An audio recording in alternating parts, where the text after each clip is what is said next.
Hello students, I hope you are doing well. My name is Ayushi and I will teach you mathematics. आज हम class 11th में third unit coordinate geometry, जिसे आप हिंदी में निर्देशांक ज्यामिति के नाम से जानते हैं, इसे स्टार्ट करते हैं। और इसके अंदर हम चैप्टर डिस्कस करेंगे हमारा कॉनिक सेक्शन, जिसको आप हिंदी में कहते हैं शंकु परिच्छेद। तो चलिए स्टार्ट करते हैं।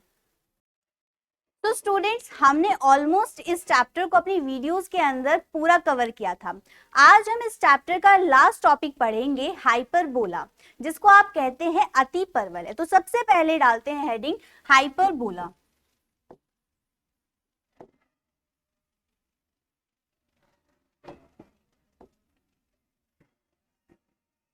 इसको आप हिंदी में क्या कहते हैं?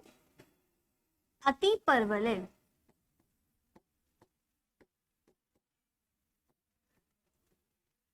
ये सिमिलर है आपके इलिप्स से। लास्ट वीडियो में हमने इलिप्स को कवर किया था। वहां पर हमने देखा था कि हमारा जो इलिप्स होता है वो कुछ इस फिगर में मिलता है। ये हमारी एक्सिस है और ये हमारा होता है इलिप्स। यहाँ पर हाइपरबोला की अगर बात कर रहे हैं तो इससे रिलेटेड हम देखेंगे कि इसका फिगर क्या है। यहाँ पर एक्सिस हमें एज इट इज मिलती है, लेकिन अगर हम इस इलिप्स के हाफ पार्ट कर दें, इस इलिप्स का हाफ पार्ट करने पर हमें जो दो पार्ट्स मिलेंगे उनको हम अपोजिट डायरेक्शन में रखें तो हमें मिलता है हाइपरबोला, कुछ इस तरीके का। और यहाँ पर आप देखते हैं कि यहाँ ये और ये पॉइंट्स, ये कहलाते हैं हमारे फिक्स पॉइंट। इसको आप फोकस भी कहते हैं। तो ये हमारी दो फोकस हमें मिलती है, जिसको हम F1 और F2 बोल सकते हैं। ये F1 है आपकी और ये F2। ये ऑलवेज फिक्स्ड पॉइंट रहेंगे। अब मान लेते हैं कि हमारे पास हाइपरबोला पर एक पॉइंट है P1 एंड P2। अगर यहां से डिस्टेंस देखें P1 F2 की एंड आपकी जो P2 की है डिस्टेंस वो F1 से, कुछ इस तरीके से। तो यहां से ही हम डिफाइन करेंगे अपने हाइपरबोला को कि हम कहें P2F1 माइनस के P1 F2 equals to constant. It means कि हमारे पास जो डिस्टेंस है आपका फिक्स्ड पॉइंट से आपके ये P2 और P1 पॉइंट तक का, ये इनका डिफरेंस क्या होगा? ऑलवेज कांस्टेंट रहेगा। एक कांस्टेंट वैल्यू हमें ऑलवेज मिलती है इनके डिफरेंस के थ्रू। तो यहीं से हम इसे डिफाइन कर रहे हैं कि हमारे पास जो हाइपरबोला है वो दो फिक्स्ड पॉइंट से इन पॉइंट्स के बीच का जो डिफरेंस है उनको हम कांस्टेंट वैल्यू के बराबर है। क्लियर? तो हमने कहा हाइपरबोला को हमने डिनोट भी कर दिया, इसकी डेफिनेशन भी सीख ली। अब हम क्या करते हैं, इनकी सीखते हैं कुछ टर्म्स जो कि आपके लिए बहुत इंपॉर्टेंट है। तो चलिए इसके कुछ टर्म्स देखते हैं। आपको यहाँ पर एक हाइपरबोला दिख रहा है अति परवलय, और इसमें आपको बहुत सारी टर्म्स दिख रही हैं। जैसे कि यहाँ पर फर्स्ट आप देखें x और x डैश, ये एक एक्सिस है, इसका नाम क्या है? आप कहेंगे x डैश को हम कहते हैं ट्रांसवर्स एक्सिस, जिसको आप हिंदी में कहेंगे अनुप्रस्थ।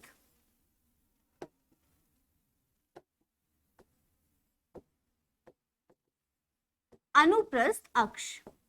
वहीं पर आपको जो y और y डैश एक एक्सिस दिखती है उसका नाम क्या है?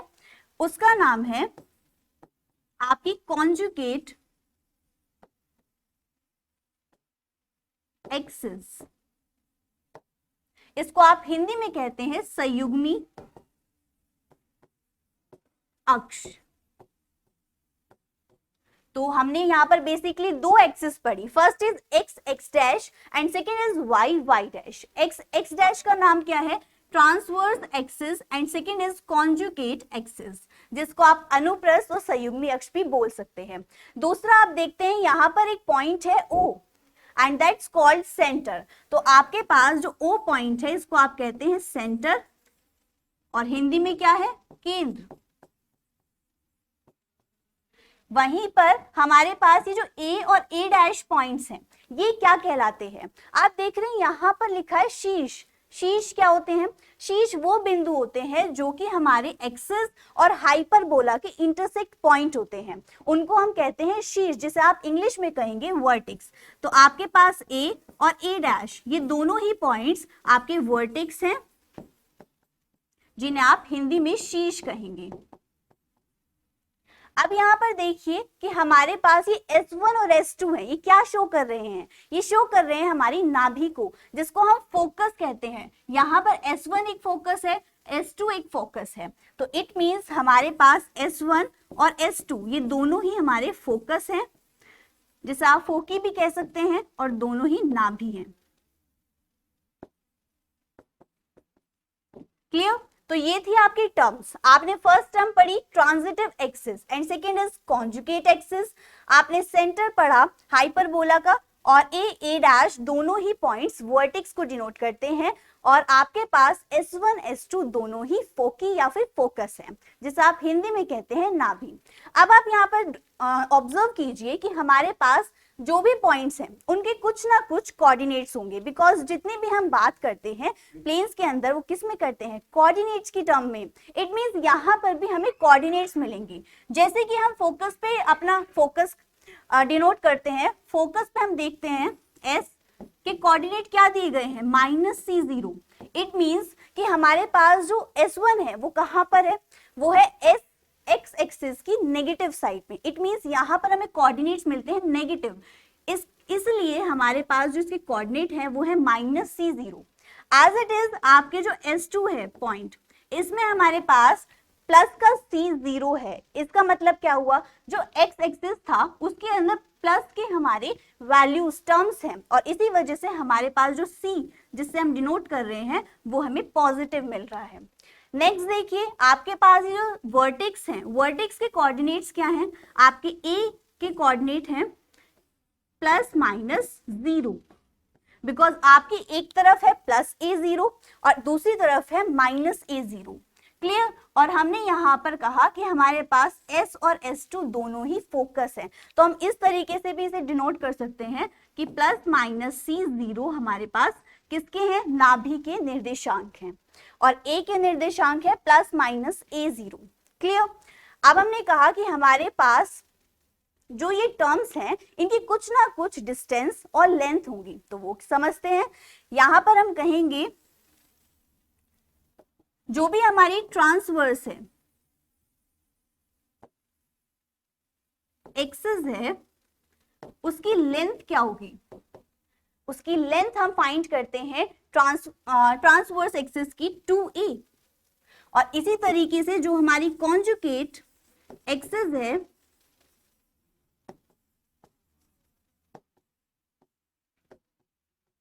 उसको हम डिनोट करते हैं 2b से। आपको याद होगा कि हमने इलिप्स में भी 2a 2b पढ़ा था, जहां पर major axis and minor axis की जो लेंथ थी वो भी 2a एंड 2b थी।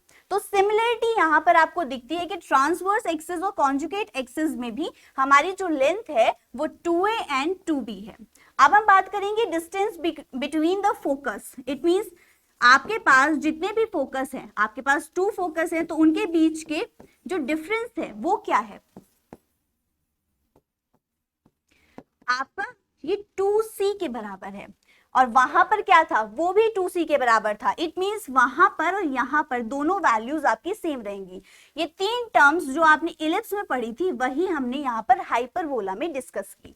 फर्स्ट इज ट्रांसवर्स एक्सिस की जो लेंथ है 2a, कॉन्जुगेट एक्सिस की जो लेंथ है 2b, एंड डिस्टेंस बिटवीन 2 फोकी या focus equals to 2c। Clear?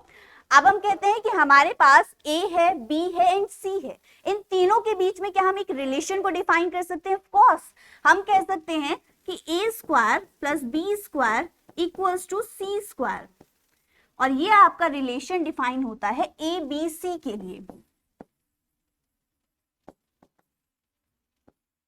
Clear? तो हमारे पास एक रिलेशन आया है जो कि आपके क्वेश्चंस के अंदर बहुत ज्यादा यूज होगा। तो यहां पर आपको देखना है कि A² + B² equals to C² है। अगर आपको याद हो कि इलिप्स में भी रिलेशन था, इलिप्स में क्या रिलेशन था? आप जानते हैं कि इलिप्स के लिए हमारे पास रिलेशन था A² equals to B² + C²। यहां पर हमारी टर्म्स क्या थी? A² equals to B² + C², but यहाँ पर क्या है? यहाँ पर हमने लिया है A² + B² equals to C²। Clear? तो दोनों में डिफरेंस लेते हुए चलना है आपको कि यहाँ पर इलिप्स और हाइपरबोला में क्या चीजें डिफरेंट हैं, बिकॉज आपको कंफ्यूजन नहीं होना चाहिए कि हमारे पास ये रिलेशन भी सेम है, ये रिलेशन भी सेम है, ये भी एबीसी में है and this is also ABC. तो हमने कहा कि यहाँ पर हाइपरबोला का रिलेशन थोड़ा सा चेंज है आपकी इलिप्स से। अब हम कहते हैं कि हमारे पास आती है इसेंट्रिसिटी ऑफ हाइपरबोला। तो चलिए हेडिंग बनाते हैं, इसेंट्रिसिटी ऑफ हाइपरबोला।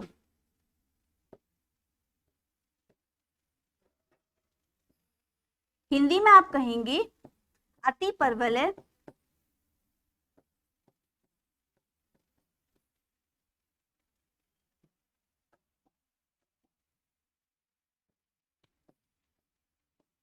की उत्केंद्रता। देखिए वहां पर इसेंट्रिसिटी क्या थी, एक लेंथ है, इसका फॉर्मूला हमने पढ़ा था कि हमारे पास E equals to C upon A. It means हमारे पास रेशियो है C एंड A का और वही बराबर होता है इसेंट्रिसिटी के, और हम इसे डिनोट करते हैं E से। वहां पर इलिप्स में आपने देखा था कि E की वैल्यूज ऑलवेज लेस देन होती है 1 से, बट हाइपरबोला के केस में यहाँ पर चेंज आपको देखने के लिए मिलेगा कि E ऑलवेज ग्रेटर देन होगा 1। क्यों? क्योंकि आप देखेंगे कि हमारे पास ये जो C है ये ग्रेटर देन है आपके A से। अगर C बड़ा है A से, इट मींस हमारे पास कंडीशन आ जाती है C always greater than equals to A।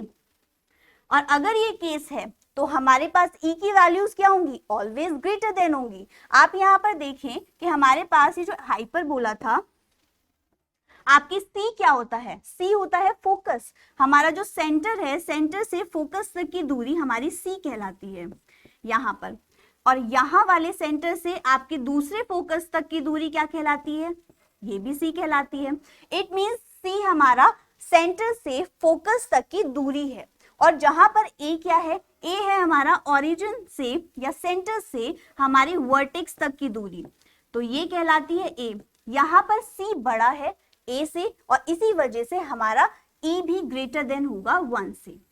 तो यहाँ पर ये चेंज आपको देखने के लिए मिला कि इसेंट्रिसिटी ऑफ हाइपरबोला या फिर अति परवलय की उत्केंद्रता के अंदर आपका फॉर्मूला एज इट इज है E equals to C upon A, but यहाँ पर कंडीशन चेंज है कि E ऑलवेज ग्रेटर देन होगा 1 से। क्लियर? अब एक रिलेशन जो कि हमारे पास A, B एंड E के लिए है, तो रिलेशन भी आपको पता होना चाहिए। रिलेशन क्या है? रिलेशन है B square equals to A square E square minus 1, और यही रिलेशन आपका इलिप्स में भी आपने पढ़ा था, तो रिलेशन भी आपका सेम रहेगा यहाँ पर B square equals to A square और ई स्क्वायर माइनस 1। क्लियर? अब हम समझते हैं standard equation of hyperbola, because आपके पास अगर इक्वेशन बनाने के लिए आती है या आपको इक्वेशन गिवन होती है तो आप कैसे फाइंड करेंगे, तो वो समझने के लिए आपको समझने होंगे ये डायग्राम्स। कैसे? आप फर्स्ट को देखिए, ये जो फर्स्ट हाइपरबोला है आपका, ये क्या है? सबसे पहले स्टैंडर्ड इक्वेशन की हेडिंग बनाते हैं,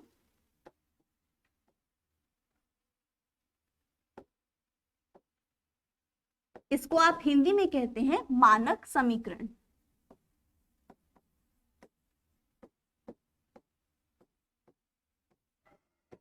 ये दो तरीके की पढ़ेंगे आप यहां पर भी, horizontal and vertical. Horizontal hyperbola and second is vertical hyperbola.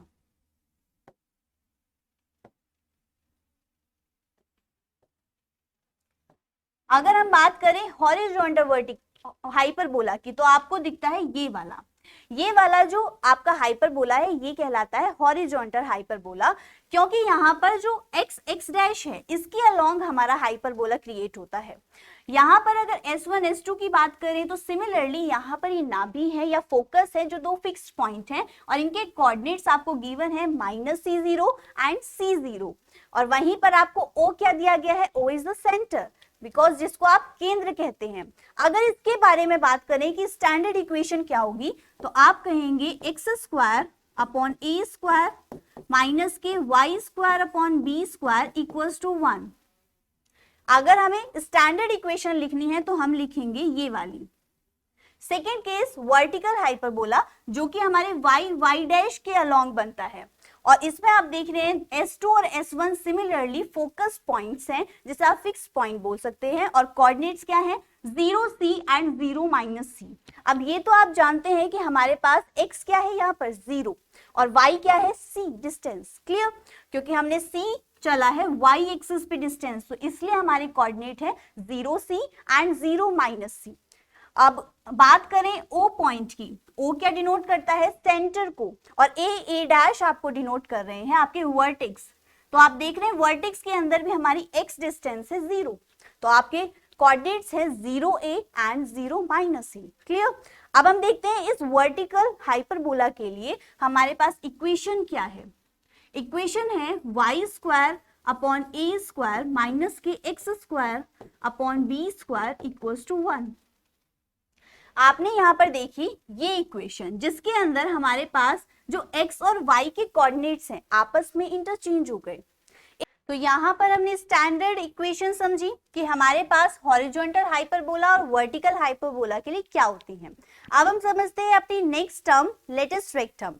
Latus rectum की बनाएंगे हेडिंग, इसको आप हिंदी में क्या कहते हैं, नाभि लंब जीवा।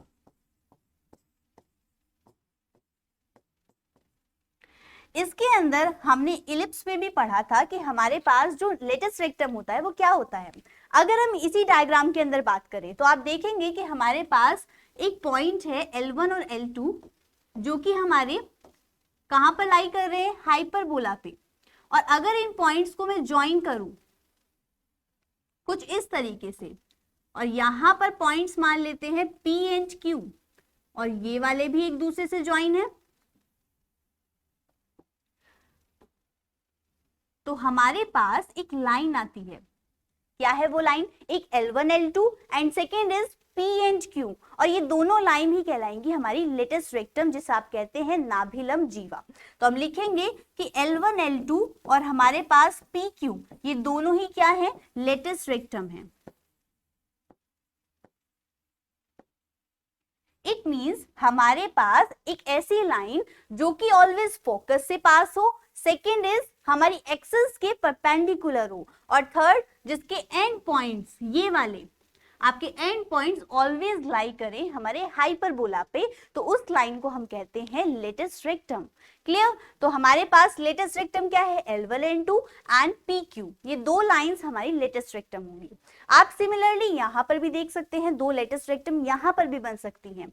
अगर हम कहें कि ये एक लाइन है तो उसकी लेंथ होगी, तो लेंथ ऑफ लेटेस्ट रेक्टम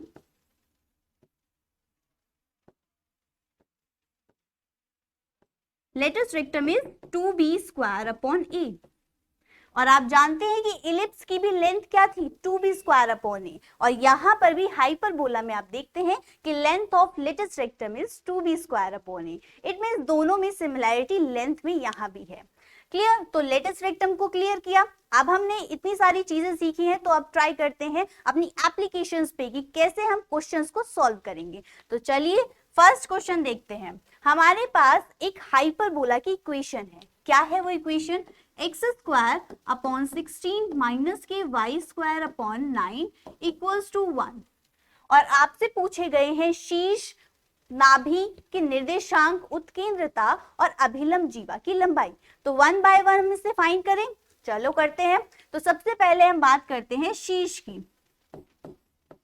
शीर्ष को आप इंग्लिश में कहते हैं वर्टेक्स, और इसके कोऑर्डिनेट्स क्या हैं। अगर हमारे पास स्टैंडर्ड इक्वेशन है, आप देख रहे हैं कि हमारे पास एक इक्वेशन है x² upon a² minus y² upon b² equals to 1।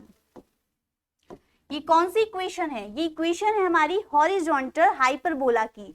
तो अगर ये हॉरिजॉन्टल हाइपरबोला है, इस केस के लिए हमारे पास जो वर्टेक्स है वो होंगे प्लस माइनस a0, और इस केस के लिए हमें क्या चाहिए a की वैल्यू। तो अगर कंपैरिजन करें तो a² की वैल्यू क्या दी गई है आपको 16, और वहीं पर b² की वैल्यू है 9, तो a की वैल्यू हो गई प्लस माइनस 4 एंड b की वैल्यू प्लस माइनस 3। इन वैल्यूज का यूज करेंगे तो a की वैल्यू 4 है, तो हो गया +-40।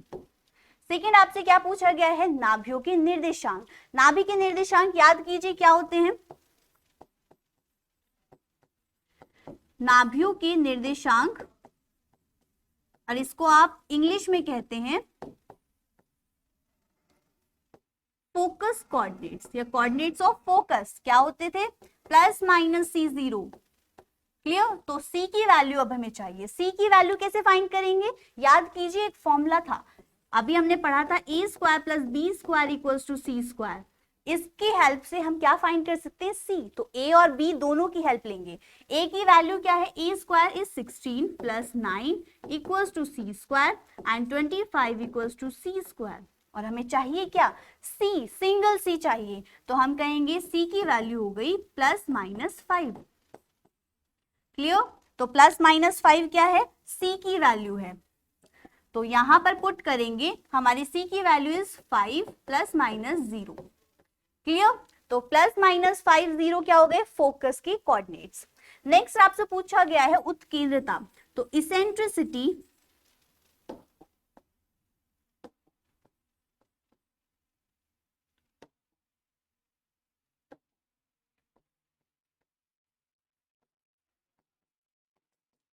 जिसको आप E से डिनोट करते हैं, और इसका फॉर्मूला C/A।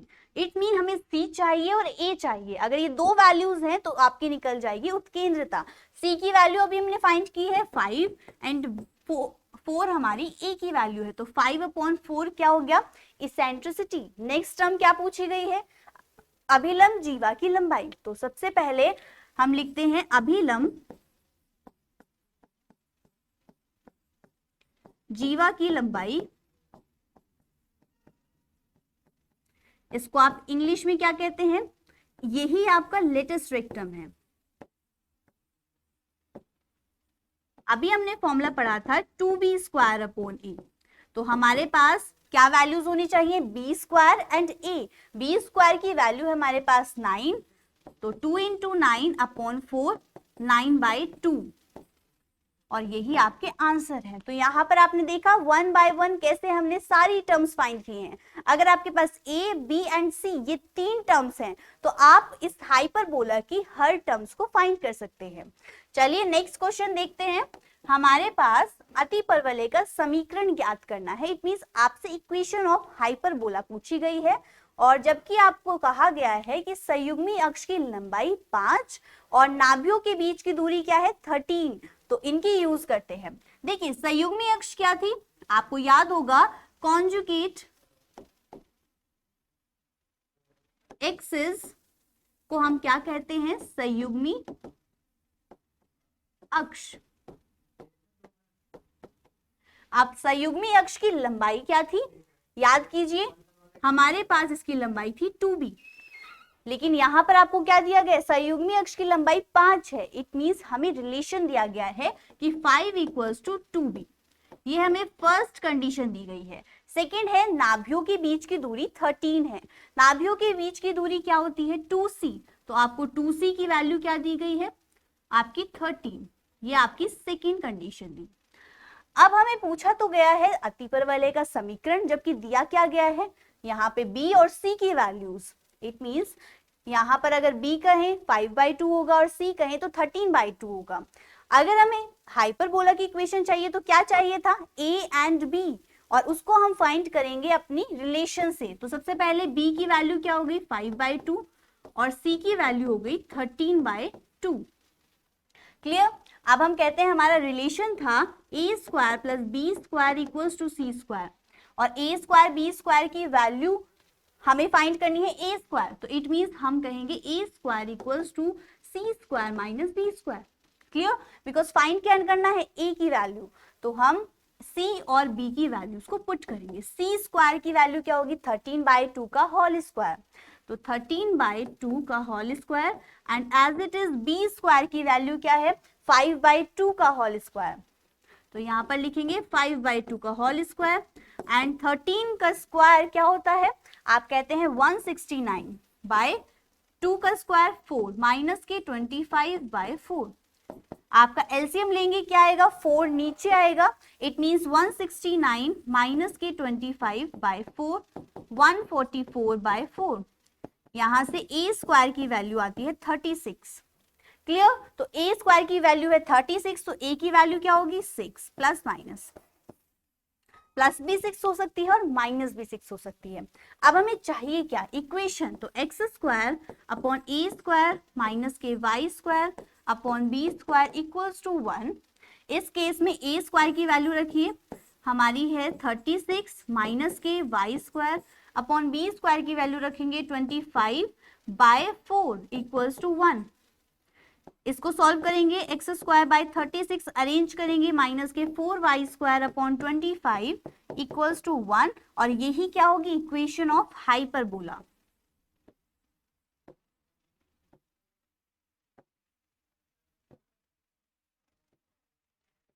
क्लियर, तो कितनी इजीली हमने इक्वेशन ऑफ हाइपरबोला फाइंड की है। अगर हमें ए बी सी इन तीनों में से एक टर्म नहीं पता तो दो की हेल्प लेके फाइंड कर सकते हैं। चलिए नेक्स्ट क्वेश्चन देखते हैं। तो हमारे पास ये क्वेश्चन दिया गया है जो बहुत इंपॉर्टेंट है और बहुत ज्यादा सॉल्व करने के लिए भी आता है। तो इसमें सबसे पहले क्या दिया गया है, इक्वेशन ऑफ हाइपरबोला जो है X square upon A square minus के Y square upon B square equals to 1, और सेकेंड आपको दी गई है X square upon A square minus Y square upon B square equals to -1। अब आप देखना कि यहाँ पर 1 है और यहाँ -1 है, इस -1 के थ्रू कितना चेंज हो जाएगा हमारे फॉर्मूले के अंदर। यहाँ पर आपको दिया गया है उत्केंद्रता E1 है फर्स्ट इक्वेशन की, और सेकेंड इक्वेशन की उत्केंद्रता E2 है, और आपको प्रूव करना है 1 बाय E1 स्क्वायर प्लस के 1 बाय E2 का स्क्वायर इक्वल्स टू 1। कैसे फाइंड करेंगे, अगर यहाँ पर हम इसेंट्रिसिटी की बात कर रहे हैं तो हम यहाँ पर अपने फॉर्मूले लिखते हैं। इसेंट्रिसिटी वाले क्या थे कि हमारे पास B square equals to A square E square -1। Normally हमारे पास ये फॉर्मूला था कि B square equals to A square E square -1। किसी भी स्टैंडर्ड इक्वेशन के लिए ए बी और ई के बीच में रिलेशन है। क्लियर, तो हमारे पास ये रिलेशन है ए बी एंड ई के लिए। तो अगर हम कहें कि हमारा जो स्टैंडर्ड इक्वेशन है उसके थ्रू हमें B square equals to A square E square -1 मिलता है, लेकिन हमें क्या दी गई है, इसेंट्रिसिटी E1, तो हम यहाँ पर डिनोट करेंगे E1 से। क्लियर, और यहाँ पर अगर देखें कि हमारे पास स्टैंडर्ड तो है बट यहाँ पर जो माइनस है इसकी वजह से हमारी जो टर्म्स हैं वो कुछ चेंज हो जाती हैं। A square equals to B square E square -1, और सेकेंड इक्वेशन की इसेंट्रिसिटी क्या दी गई E2, तो E2 का स्क्वायर -1। क्लियर, अब इन दोनों की हेल्प से हम क्या फाइंड करेंगे, E1 स्क्वायर, या फिर हमें क्या चाहिए E1 स्क्वायर E2 स्क्वायर, तो यहाँ पर E1 स्क्वायर फाइंड करेंगे तो हम लिखेंगे B square equals to A square E1 square minus A square. यहां से आ गया आपके पास।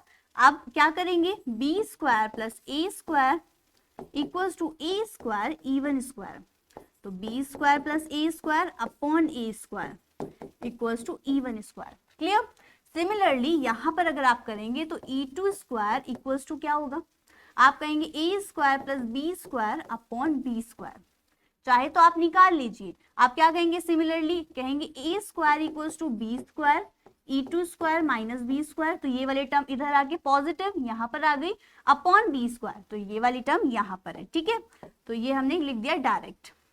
अब हमारे पास E1 स्क्वायर भी है E2 स्क्वायर भी है, तो हम चलते हैं अपने LHS में। हमारे पास LHS दिया गया है 1 upon E1 square plus 1 upon E2 square, और हमें RHS में दिया गया है 1, तो हम यहाँ पर प्रूव कर देंगे कि LHS इक्वल्स टू RHS है। तो यहाँ पे वैल्यूज पुट कीजिए, 1 अपॉन E1 का स्क्वायर क्या है, E1 A square plus B square upon A square plus 1 upon A square plus B square upon B square.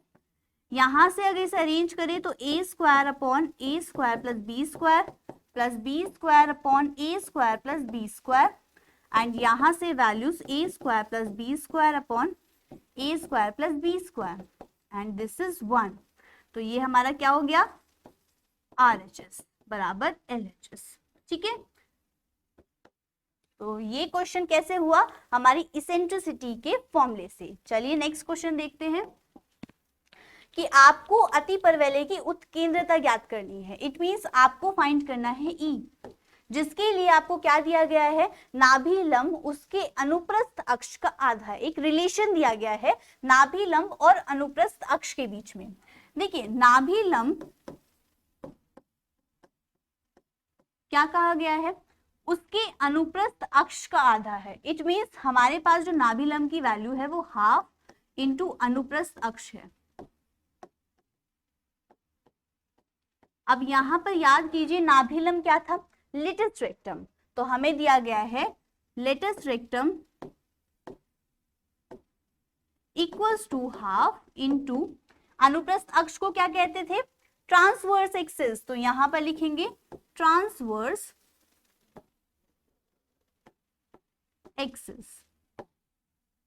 Latest rectum का फॉर्मूला क्या है, 2b square upon a equals to half into transverse axis की length क्या थी 2a, तो यहां पर लिखेंगे 2a। अब देख रहे हैं आप 2 से 2 कैंसिल हो रहा है, तो 2b square upon a equals to हो जाता है a, और यहां से हमें मिलेगा 2b square equals to a square. Clear, तो अब हमें जैसे चाहिए होगा वैसे हम इसे अरेंज करेंगे। अब देखते हैं कि हमारे पास जो e है, a, b एंड e के बीच में क्या रिलेशन है। अभी हमने बात की थी कि हमारे पास b square equals to a square, e square minus 1 एक रिलेशन है जो कि a, b एंड e के बीच में है, और हमें यहां से b स्क्वायर की वैल्यू क्या मिलती है, a स्क्वायर बाई 2। क्लियर, यहां से b स्क्वायर की वैल्यू क्या है, a square by 2 equals to a square e square minus 1। हमें फाइंड करना है e को, तो हम कहेंगे यहां से a से a cancel, 1 by 2 equals to e square minus 1, और e स्क्वायर इक्वल्स टू हो जाता है 1 बाई 2 प्लस 1, और 1 बाई 2 प्लस 1 क्या होगा, 2 प्लस 1 3 बाई 2, तो e की वैल्यू हो गई अंडर रूट 3 बाई 2, और ये आपकी है उत्केंद्रता।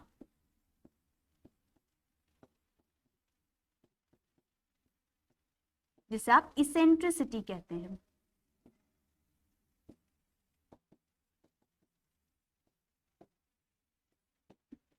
तो आई होप आपको ये सारे क्वेश्चन समझ में आए, बिकॉज हाइपरबोला बहुत इजी है। जैसे कि आज हमने समझा कि यहाँ पर हमें क्या क्या चीजें चाहिए, हमें कुछ फॉर्मुलेज याद करने हैं, स्टैंडर्ड इक्वेशंस का ध्यान रखना है, उसी के अकॉर्डिंग हम अपने फॉर्मुलेज अप्लाई करते हैं।